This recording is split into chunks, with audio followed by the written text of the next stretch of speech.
और आज हम क्लास 10 का क्लास चैप्टर 1 पढ़ेंगे, जिसका नाम है केमिकल रिएक्शन एंड इक्वेशन। तो स्टार्ट करते हैं हम। तो सबसे पहला है हमारा चैप्टर का नेम है केमिकल रिएक्शन एंड इक्वेशन। तो इसमें सबसे पहले हम जो स्टार्ट करेंगे वो है हमारा केमिकल रिएक्शन। तो केमिकल रिएक्शन क्या होता है? पहली बात तो हमारा जो प्रोसेस जिसमें कोई न्यू सब्सटेंस फॉर्म होता है, जिसकी आपकी पहले वाले से बिल्कुल डिफरेंट प्रॉपर्टी रहती है, इसको हम एक केमिकल रिएक्शन कैटेगराइज करते हैं। इसके बाद है हमारा substance which take part in a reaction are called reactants. हमारा क्या होता है, जो सब्सटेंसेस जो आपके रिएक्टेंट होते हैं उसको हम क्या होता है, जो आपके रिएक्शन में पार्ट लेते हैं उन्हें हम रिएक्टेंट्स कहते हैं। और इसके बाद जो हमारे पास फॉर्म होता है उसे हम प्रोडक्ट कहते हैं। तो इसमें हम एग्जांपल देख लेते हैं। मैंने यहाँ पर जो दे रखा है वो है मैग्नीशियम का और ऑक्सीजन का। तो जब आपके मैग्नीशियम ऑक्सीजन से रिएक्ट करता है तो आपका मैग्नीशियम ऑक्साइड क्रिएट करता है। तो यहाँ पर मैग्नीशियम और ऑक्सीजन क्या हुआ, हमारा रिएक्टेंट। और हमारा मैग्नीशियम ऑक्साइड जो हुआ वो है हमारा प्रोडक्ट। लेकिन यहाँ पर समझने वाली क्या बात है कि मैग्नीशियम जो हमारे पास था और ऑक्सीजन जो था, मैग्नीशियम हमारे पास सॉलिड था, ये हमारे पास गैसियस फॉर्म में था। और जब हमने इसको बर्न किया है आपके, तो ये आपका फॉर्म हो गया है हमारा मैग्नीशियम ऑक्साइड, जो कि आपका व्हाइट पाउडर होता है और सॉलिड में ही आता है। लेकिन मैग्नीशियम और ऑक्सीजन से बिल्कुल डिफरेंट प्रॉपर्टीज हमारी मैग्नीशियम ऑक्साइड की रहती है। तो आपका यहाँ पर हमारा इसको हम क्या कैटेगराइज करेंगे कि यहाँ पर क्या हुई है, केमिकल रिएक्शन हुई है जिसके अंदर मैग्नीशियम और ऑक्सीजन जो है वो हमारा रिएक्टेंट है, और जो मैग्नीशियम ऑक्साइड है वो हमारा प्रोडक्ट है। नेक्स्ट चलते हैं हमारा characteristics of chemical reaction. Characteristics of chemical reaction के अंदर हम सबसे पहले जो पढ़ेंगे वो है इवोल्यूशन ऑफ गैसेस। मतलब कैरेक्टरिस्टिक्स का क्या मतलब है कि हम अगर कोई केमिकल रिएक्शंस वहां पर हो रही है, कहीं किसी जगह पर केमिकल रिएक्शन कोई हो रही है, तो उसकी क्या क्या कैरेक्टरिस्टिक्स हो सकती है, तो वो हम यहाँ पर पढ़ेंगे। जनरली आपकी 5 कैरेक्टरिस्टिक्स रहती हैं, और बुक्स के अंदर आपको एनसीईआरटी के अंदर 4 कैरेक्टरिस्टिक्स मिलेंगी। तो बात करते हैं सबसे पहले हमारा इवोल्यूशन ऑफ गैस। सबसे पहला है evolution of gas. Evolution of gas के अंदर हम क्या बताते हैं कि जब कोई भी केमिकल रिएक्शन होती है, तो आपकी केमिकल रिएक्शन होने के बाद या उसके दौरान कोई आपकी क्या इवॉल्व होगी, हमेशा गैस इवॉल्व होगी। यहाँ पर हमने एक एग्जांपल ले रखा है जिसमें हमने जिंक को जिंक एक मेटल होता है, और उसको हमने सल्फ्यूरिक एसिड में डाल रखा है। सल्फ्यूरिक एसिड में जैसे ही हमने जिंक को डालेंगे तो हमारे पास जो आएगा वो है जिंक सल्फेट, जो कि एक सॉल्ट रहेगा। और यहाँ पर हमारे पास जो रिलीज हुई है वो है हमारी हाइड्रोजन गैस। जो हमारी देखने वाली क्या बात है कि हमारा एक मेटल को जब भी आपके एक एसिड के अंदर पाया जाता है तो वो हमेशा हाइड्रोजन गैस रिलीज करता है। तो यहाँ पर हमारा क्या है, हाइड्रोजन गैस यहाँ पर क्या हुई है, इवॉल्व हुई है। नेक्स्ट चलते हैं। नेक्स्ट है formation of precipitate. Formation of precipitation के अंदर हम क्या देखेंगे कि फॉर्मेशन जो हमारा प्रेसिपिटेट का होता है, प्रेसिपिटेट पहली बात तो होता क्या है। प्रेसिपिटेट होता है जब कोई रिएक्शन हुई और उसमें कोई सॉलिड सब्सटेंस जब सेटल डाउन हो जाता है तो उसको हम क्या कहते हैं, प्रेसिपिटेशन रिएक्शन कहते हैं। और जो नीचे आपका सेटल डाउन सॉलिड हो चुका है उसको हम प्रेसिपिटेट कहते हैं। इसके बाद नेक्स्ट है हमारा, इसमें एग्जांपल हमने ले रखा है कि हमने बैरियम क्लोराइड को जब हमने सल्फ्यूरिक एसिड में डाला तो यहाँ पर हमारा बैरियम सल्फेट बन गया है और हाइड्रोक्लोरिक एसिड रिलीज हो गया है। और यहाँ पर जो बैरियम सल्फेट है हमारा, ये आपके बीकर के नीचे सेटल डाउन हो जाता है।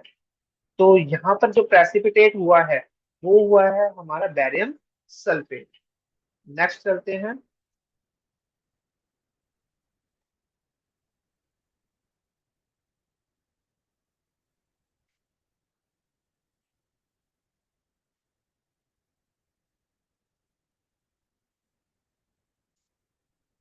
नेक्स्ट है हमारा यहाँ पर कि चेंज इन कलर। नेक्स्ट है चेंजिंग कलर का क्या मतलब होता है कि हमारा जब एक दो रिएक्टेंट, दो या दो से ज्यादा रिएक्टेंट को रिएक्ट करें हम, तो उसके अंदर जो रिएक्शन होती है, रिएक्शन के कारण जो प्रोडक्ट्स आए हैं हमारे, तो उन प्रोडक्ट्स के अंदर उनके जो कलर होते हैं वो चेंज हो जाते हैं। जैसे यहाँ पर हमने क्या लिया है, यहाँ पर हमारे पास आयरन है, जिसमें हमने आयरन को क्या किया है, कॉपर सल्फेट के अंदर डाला है। कॉपर सल्फेट हमें यहाँ पर एक्वस लेना है। एक्वस का मतलब होता है कि हमें इसको वाटर के अंदर डालना है। तो आपका क्या है, यहाँ पर हमारा एक्वस सॉल्यूशन जब हमारे आयरन के साथ रिएक्ट करता है, तो यहाँ पर हमारा क्या फॉर्म हुआ है, आयरन सल्फेट। और आयरन सल्फेट आपका ग्रीन कलर का रहता है, लेकिन कॉपर सल्फेट जो था हमारा वो ब्लू कलर का था। तो ब्लू कलर से हमारा जो सॉल्यूशन होगा वो किसमें चेंज हो जाएगा, ग्रीन कलर में होगा। और जो हमारा ये कॉपर जो होगा ये सॉलिड उसमें आएगा। और हमारा जो ये फेरस सल्फेट है, ये हमारा जो होगा वो एक्व स्टेट में होगा। नेक्स्ट चलते हैं। नेक्स्ट है हमारा फोर्थ पॉइंट है हमारा कि चेंज इन टेम्परेचर। टेम्परेचर में अब क्या चेंज आता है, तो टेम्परेचर में जो चेंज आता है वो क्या है कि हमने कोई रिएक्टेंट रिएक्ट करवाए, एक केमिकल रिएक्शन हुई, और उसके कारण हमारा क्या हुआ कि आपका जो बीकर का जो टेम्परेचर था या फिर वेसल का जो टेम्परेचर था उसमें चेंज आ गया। जिसमें क्या हमने एग्जांपल लिया है, कैल्शियम ऑक्साइड का लिया है। कैल्शियम ऑक्साइड जब वाटर के अंदर डाला जाता है तो कैल्शियम हाइड्रोक्साइड क्रिएट हो जाता है, जिसको हम स्लेट लाइम भी कहते हैं। तो इसमें क्या होता है कि जब जैसे ही हमारा कैल्शियम हाइड्रोक्साइड का इवोल्यूशन होता है, तो इसमें हाई जो हीट होती है वो इवॉल्व होती है। और हीट इवोल्यूशन के कारण जो आपका बीकर का जो टेम्परेचर होता है वो चेंज हो जाता है, मतलब इंक्रीज हो जाता है।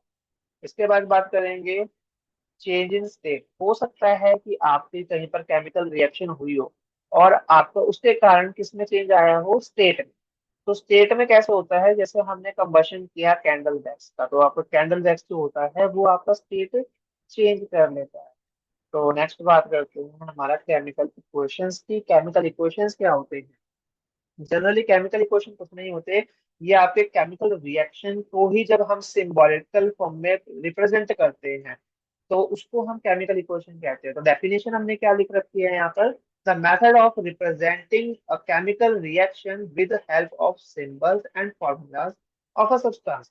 तो यहाँ पर हमने क्या दे रखा है कि हमारे मैथ आपका केमिकल रिएक्शन को सिंबॉलिकल या फिर फॉर्मूलाज में जब हम लिखते हैं तो उसको हम क्या कहते हैं, केमिकल इक्वेशन कहते हैं।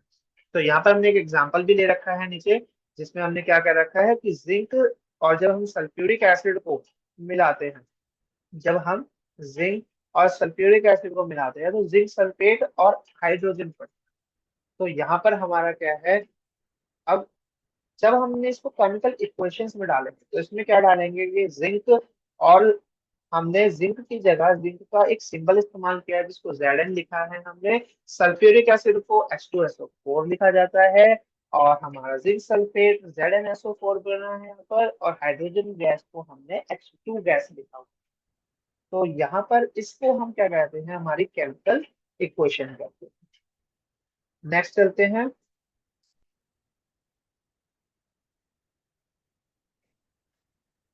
नेक्स्ट है हमारा कि हम अपने जो लेफ्ट साइड पर होता है हमारा एक केमिकल इक्वेशन की, एक केमिकल इक्वेशन के जो लेफ्ट साइड पर पाया जाता है वो होते हैं हमारे रिएक्टेंट्स, और जो राइट साइड पर होता है एरो के, वो होता है हमारे प्रोडक्ट्स। तो एरो जो होता है वो हमारा किसको रिप्रेजेंट कर, बस आपका डिस्टिंग्विशन के काम आता है आपका, कि ये आपके रिएक्टेंट और प्रोडक्ट्स को डिस्टिंग्विश कर देता है, दोनों को सेपरेट आउट कर देता है। नेक्स्ट चलते हैं। नेक्स्ट है हमारा कि केमिकल इक्वेशंस जो होती हैं वो टू टाइप्स की हो सकती है। पहला है बैलेंस्ड, दूसरी है अनबैलेंस्ड। अब बैलेंस्ड केमिकल इक्वेशन क्या होती है और अनबैलेंस्ड क्या होती है वो हम पढ़ेंगे। बैलेंस केमिकल इक्वेशन जो होती है वो जनरली इसके अंदर आपके जो एलिमेंट्स रहते हैं उनकी आपकी जो नंबरिंग होती है, नंबर ऑफ एटम्स होते हैं, वो इक्वल रहते हैं, रिएक्टेंट में भी और प्रोडक्ट में भी। और अनबैलेंस के अंदर ऐसा नहीं होता है, जनरली उसके अंदर आपका अनबैलेंस के अंदर आपके नंबर ऑफ रिएक्टेंट्स और प्रोडक्ट्स के अंदर एलिमेंट्स इक्वल नहीं रहते हैं। जैसे मैंने आपको जो पहले इसमें एग्जांपल भी दे रखा है नीचे, Mg+O2 गिव्स अस MgO। मतलब क्या है, मैग्नीशियम और ऑक्सीजन को हमने ये पहले भी ली थी रिएक्शन, और वहीं से हमने उठाई है। तो यहाँ पर मैग्नीशियम अगर हम पहले वाले एग्जांपल में देखते हैं, जो कि क्या है हमारा, अगर हम अपने पहले वाले उसके अंदर देखते हैं, तो इसके अंदर देखते हैं तो मैग्नीशियम और ऑक्सीजन जब रिएक्ट कर रहे तो मैग्नीशियम ऑक्साइड क्रिएट हुआ था हमारा। लेकिन यहाँ पर मैग्नीशियम कितने हैं हमारे पास एटम, 1 एटम है। और यहाँ पर मैग्नीशियम के कितने एटम है, 1 एटम है, जो कि इक्वल है। लेकिन ऑक्सीजन के जो है हमारे, वो कितने हैं यहाँ पर, 2। और यहाँ पर ऑक्सीजन के कितने हैं हमारे पास, 1। तो ये आपके अनबैलेंस, तो जिसको हमें क्या करना पड़ेगा, बैलेंस करना पड़ेगा। तो मैंने यहाँ पर क्या लगाया हुआ है, हमें 2 लगाया है, ताकि हम इसको क्या कर सके, बैलेंस कर सके। तो यहाँ पर ऑक्सीजन जो हो गया वो 2 हो गए। लेकिन इसके 2 लगाने के कारण, मैग्नीशियम इसके साथ लिखा हुआ था क्योंकि ये अब कंपाउंड था, तो कंपाउंड में जैसे हमने यहाँ पे 2 मॉलिक्यूल लिए, तो 2 मॉलिक्यूल लेने के कारण हमारे Mg भी 2 हो गए और ऑक्सीजन भी 2 हो गए। तो मैग्नीशियम 2 होने के कारण हमें यहाँ पर भी क्या लेना पड़ा, मैग्नीशियम 2 ले। तो मेरे हिसाब से आपको ये सब समझ आ गया होगा। अब नेक्स्ट अपने उस पर चलते हैं।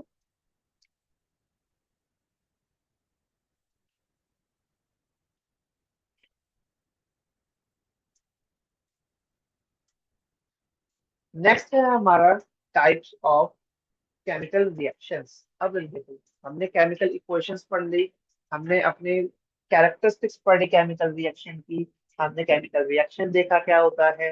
अब हम देखेंगे कि केमिकल रिएक्शन के टाइप्स कितने हैं।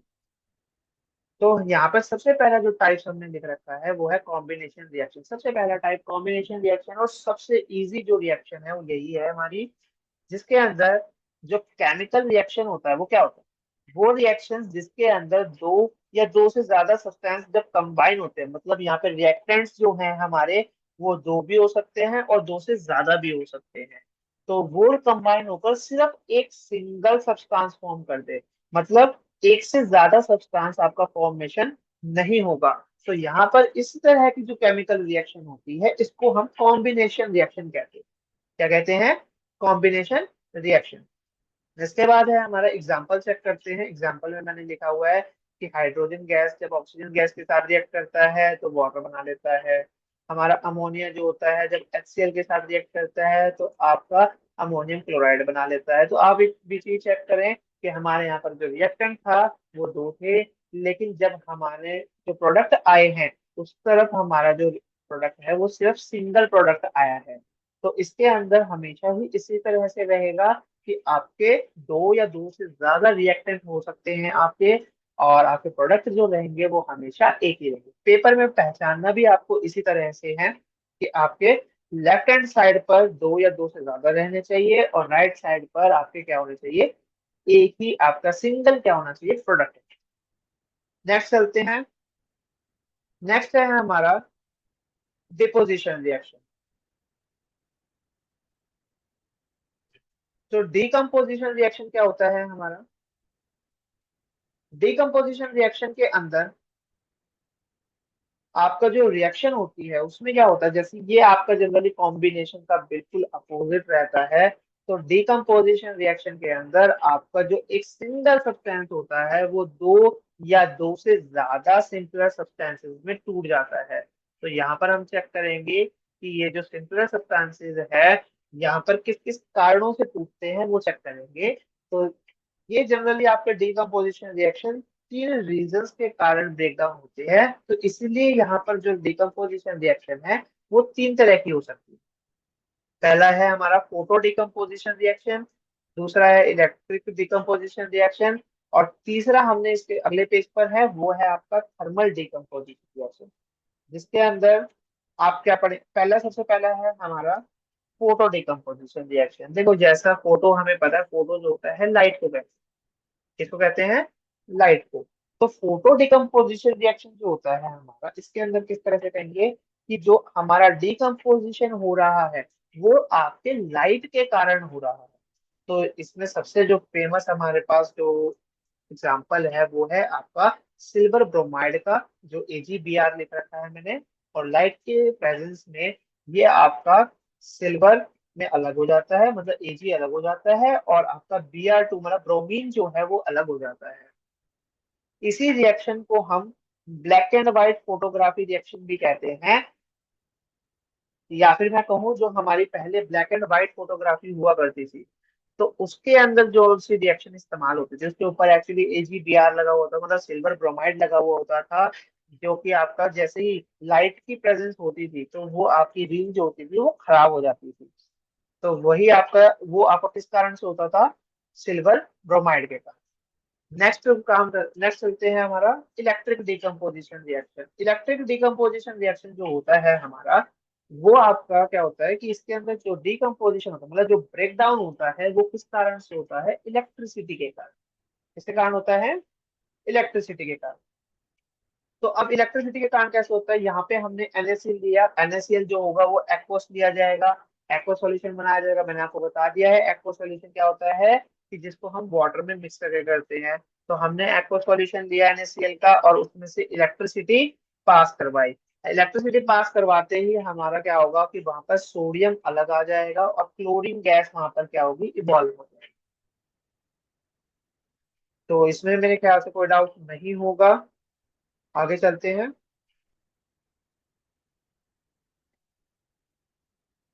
नेक्स्ट है हमारा थर्मल डिकम्पोजिशन रिएक्शन। तो थर्मल डिकम्पोजिशन रिएक्शन क्या होता है, थर्मल डिकम्पोजिशन रिएक्शन के अंदर यहाँ पर जो डिकम्पोजिशन होती है वो किस कारण से होती है, हमारी हीट के कारण। मतलब जब हम किसी सब्सटेंस को, किसी कंपाउंड को हीट प्रोवाइड करेंगे तो वो आपके दो या दो से ज्यादा सब्सटेंसेस में टूट जाएगा। उसको एग्जांपल के लिए मैंने यहाँ पर फेरस सल्फेट का एग्जांपल ले रखा है, कि जब आपका फेरस को हम आयरन भी कहते हैं, तो आपका आयरन सल्फेट का हो या फेरस सल्फेट का हो, तो फेरस सल्फेट जो होता है हमारा, जब वो आपका हीट किया जाता है तो हीट के लिए हम एक ट्राइंगल इस्तेमाल करते हैं बीच में, जिसको डेल्टा कहा जाता है। तो ये डेल्टा जब लगता है तो इसका मतलब होता है हीट हम यहाँ पर प्रोवाइड कर रहे हैं। तो आपका फेरस सल्फेट जब हीट प्रोवाइड करेगा, तो आई एम सॉरी, जब फेरस सल्फेट को हीट प्रोवाइड करी जाएगी तो ये आपका फेरिक ऑक्साइड में ब्रेक डाउन हो जाएगा, और आपका इसमें इवॉल्व होंगी दो गैसेस जो होगी सल्फर डाइऑक्साइड और सल्फर ट्राइऑक्साइड। तो यहाँ पर हमारा हमने क्या देखा कि हमारा एक ही सिंगल जो कंपोनेंट था वो आपका दो या दो से ज्यादा कंपोनेंट में भी टूट रहा है, वो भी डिफरेंट डिफरेंट कंडीशंस के अंदर। जैसे हमने देखा एक फोटो के केस में टूट रहा था, मतलब लाइट की प्रेजेंस में टूट रहा है, इलेक्ट्रिसिटी की प्रेजेंस में टूट रहा है, और एक ब्रेकडाउन हो रहा है हमारा किसके प्रेजेंस में, हीट की प्रेजेंस में। अब नेक्स्ट हम चलते हैं, नेक्स्ट है हमारा endothermic reactions and exothermic reactions. Endothermic reaction क्या होती है, एंडोथर्मिक रिएक्शन होती है जिसके अंदर जो हीट होती है वो इवॉल्व होती है आपकी, क्या होती है, इवॉल्व होती है, तो उसको हम एंडोथर्मिक कहते हैं। और यहाँ पर गलत लिखा हुआ है, ये गलत है, ये एक्सोथर्मिक आएगा यहाँ पर, ये एक्सोथर्मिक है और ये एंडोथर्मिक है। तो एक्सोथर्मिक कौन सी रिएक्शंस होती है हमारी, कि एक्सोथर्मिक के अंदर आपका हीट जो होती है वो इवॉल्व होती है, और जो आपकी एंडोथर्मिक रिएक्शन होती है इसके अंदर हीट जो होती है वो एब्जॉर्ब होती है। जिसके अंदर मतलब एब्जॉर्ब होने का मतलब है या तो हमें हीट प्रोवाइड करनी पड़ेगी, नहीं तो आपकी जो रिएक्शन हो रही होगी वो सराउंडिंग की ही हीट क्या होगी, एब्जॉर्ब कर लेगा। यहाँ पे एग्जांपल ले रखा है हमने, कार्बन को जब हम ऑक्सीजन की प्रेजेंस में हीट करते हैं तो हम क्या कर रहे हैं, मतलब ये जनरली हम कंबशन कर रहे हैं, तो उसमें कार्बन डाइऑक्साइड रिलीज होती है और क्या रिलीज होता है हमारा, हीट होती है। और नेक्स्ट है हमारा कि नाइट्रोजन को जब हम ऑक्सीजन में हीट प्रोवाइड करते हैं तो हमें यहाँ पे क्या प्रोवाइड करनी पड़ रही है, हीट प्रोवाइड करनी पड़ रही है। तो यहाँ पर क्या हो रहा है हमारा कि नाइट्रोजन ऑक्साइड आ जाता है। नेक्स्ट देखते हैं इसके अंदर। तो आप एक चीज नोटिस करेंगे कि यहाँ पर हीट जो हुई है वो प्रोडक्ट साइड पे आई है, और जो यहाँ हीट आई है वो हमारी रिएक्टेंट साइड पर आई है। मतलब एक्सोथर्मिक रिएक्शन के अंदर हीट जो होती है वो इवॉल्व होती है, और एंडोथर्मिक रिएक्शन के अंदर हमें हीट जो है वो प्रोवाइड करनी पड़ती है। नेक्स्ट है हमारा डिस्प्लेसमेंट रिएक्शन। डिस्प्लेसमेंट रिएक्शन जो होता है वो क्या होता है हमारा कि वो रिएक्शन जिसके अंदर आपका एक एलिमेंट दूसरे एलिमेंट को, वो भी एक कंपाउंड में से, मतलब कि यहाँ पे आप चेक करो जिंक है, यहाँ पर कॉपर सल्फेट है। तो कॉपर सल्फेट जो हुआ वो हमारा क्या हुआ, एक कंपाउंड हुआ। क्या हुआ, कंपाउंड। कंपाउंड के अंदर हम चेक करेंगे तो ये हमारा जो है इसका मेटेलिक पार्ट है, और ये हमारा हो गया एक मेटल। तो यहाँ पर एक एलिमेंट दूसरे एलिमेंट को क्या करेगा, डिस्प्लेस कर देगा, हटा देगा वहां से। इसको क्या कहते हैं हम, डिस्प्लेसमेंट रिएक्शन कहते हैं। लेकिन इसकी कंडीशन होती है कि हमारा जो हमने एलिमेंट लिया है यहाँ पर, वो दूसरे एलिमेंट जो कि कंपाउंड में प्रेजेंट है उससे स्ट्रॉन्ग होना चाहिए, मतलब आपके हाईली रिएक्टिव होना चाहिए, वो उससे रिएक्टिव कंपेटिवली जो होता है उससे रिएक्टिव होना चाहिए। तो यहाँ पर क्या है, जो जिंक होता है वो कॉपर को डिस्प्लेस कर रहा है, क्योंकि जिंक जो है वो हमारे टेबल के अंदर रिएक्टिविटी सीरीज के अंदर ऊपर आता है। इसका मतलब जिंक जो है वो ज्यादा रिएक्टिव है हमारा किससे, कॉपर से। तो इसीलिए क्या है कि जो हायर रिएक्टिव एलिमेंट्स होते हैं वो लोअर रिएक्टिव एलिमेंट्स को क्या कर देते हैं, डिस्प्लेस कर देते हैं। क्या कर देते हैं, डिस्प्लेस कर देते हैं। नेक्स्ट करते हैं। अच्छा, इस चीज का ध्यान रखा जाए, यहाँ पर ये उल्टे लिखे हुए थे का नोट करते हुए कि ये यहाँ पे एंडोथर्मिक नहीं है, ये एक्सोथर्मिक की रिएक्शन की डेफिनेशन है। और ये एक्सोथर्मिक की नहीं, ये एंडोथर्मिक की रिएक्शन है।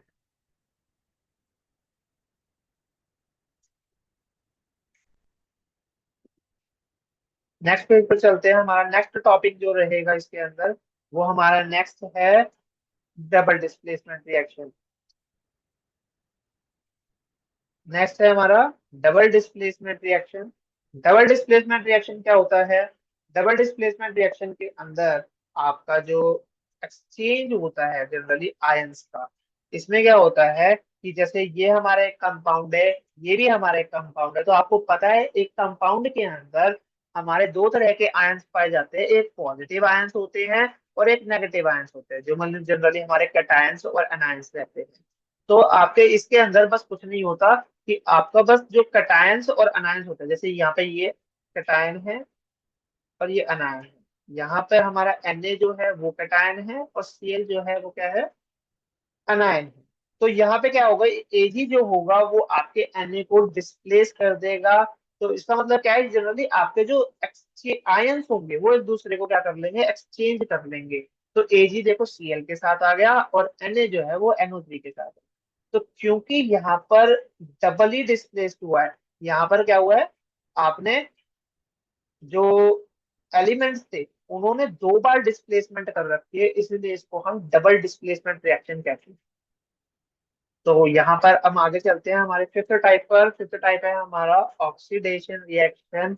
और एनसीईआरटी के अंदर आपको ये चार पार्ट की दे रखे हैं, जो आपके टाइप्स ऑफ रिएक्शन में दे रखा है।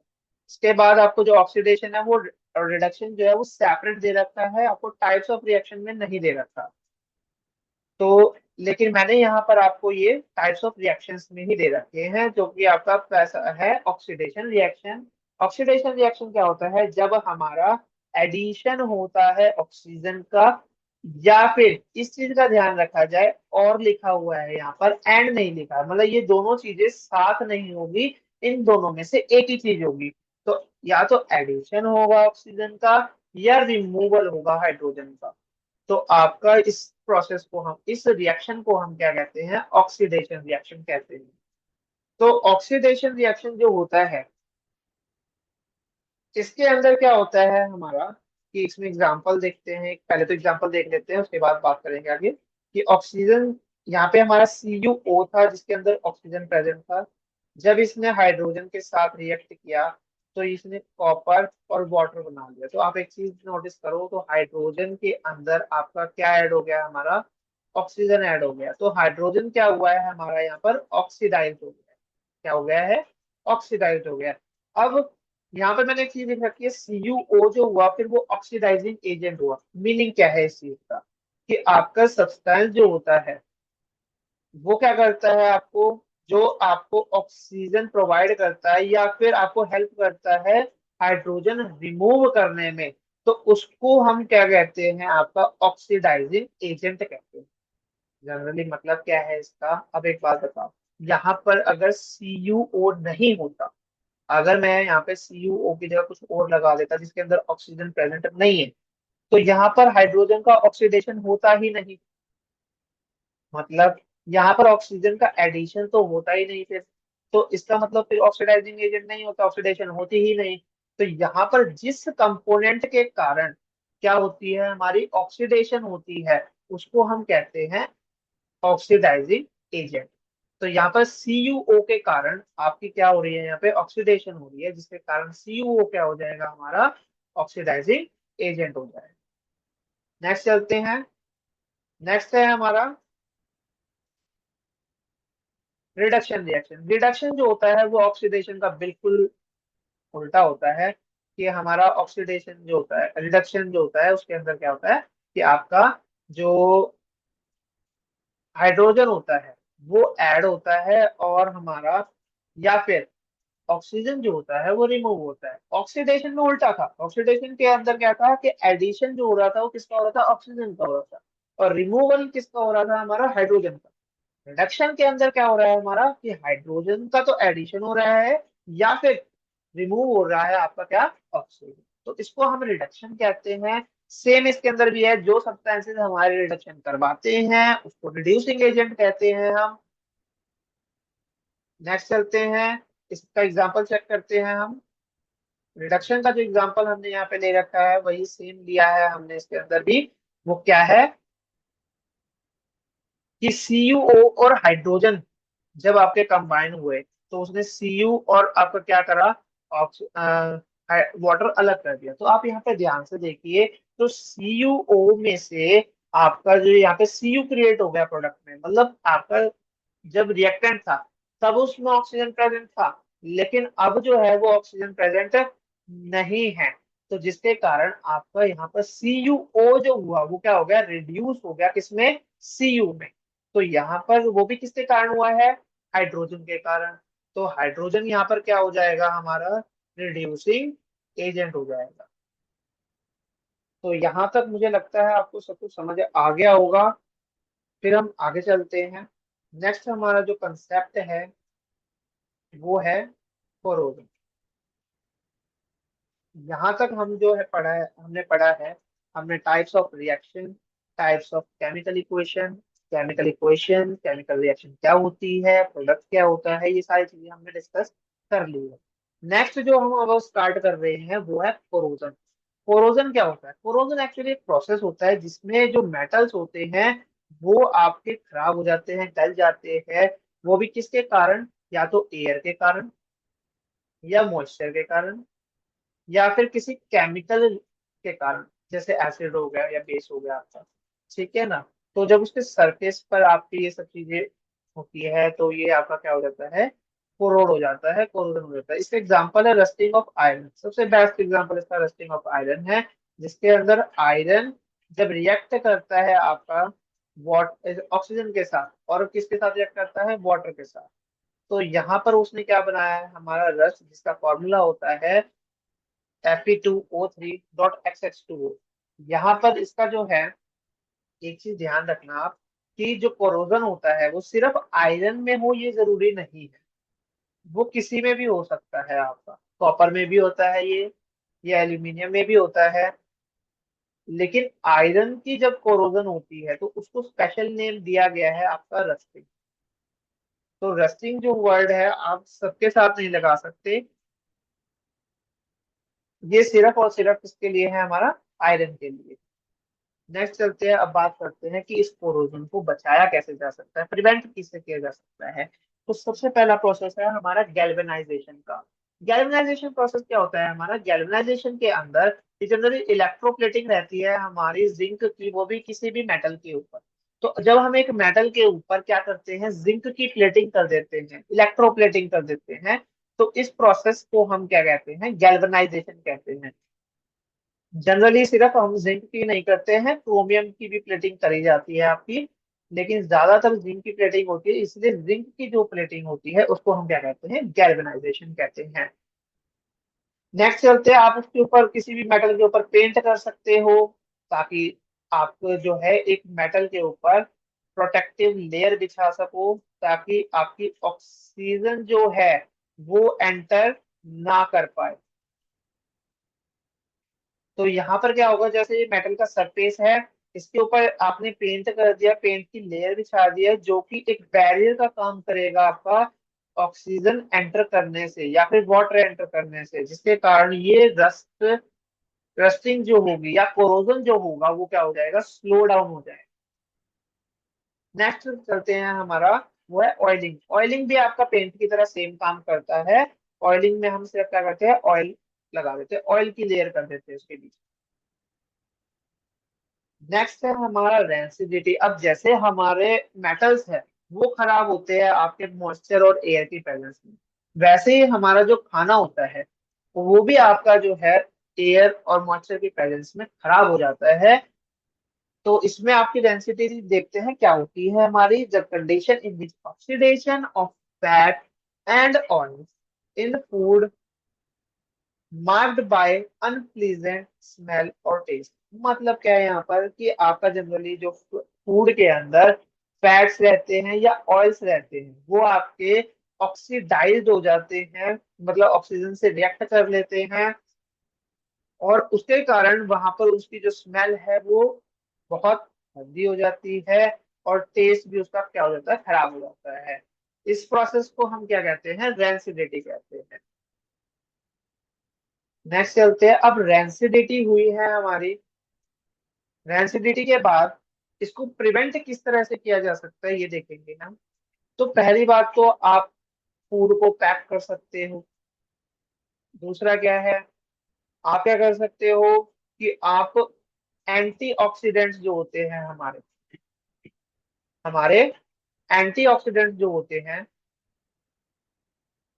उनको ऐड कर सकते हैं। इसमें एग्जांपल भी दे रखे हैं मैंने, BHA और BHT। और इसमें क्या है आपका, या तो आप खाने को रेफ्रिजरेटर में भी रख सकते हो, आपको पता है खाने को अगर रेफ्रिजरेटर में तो फ्रिज में रखो तो आपका ज्यादा दिन तक चल जाता है। उसके बाद क्या है, आप एयर टाइट कंटेनर्स इस्तेमाल कर सकते हो। एयर टाइट कंटेनर्स को इस्तेमाल करने का फायदा क्या होता है हमारा, कि इसके अंदर जो कंटेनर है आपका वो आपका ऑक्सीजन को अंदर नहीं आने देता, जिसके कारण आपका जो फूड है वो प्रिजर्व रहता है।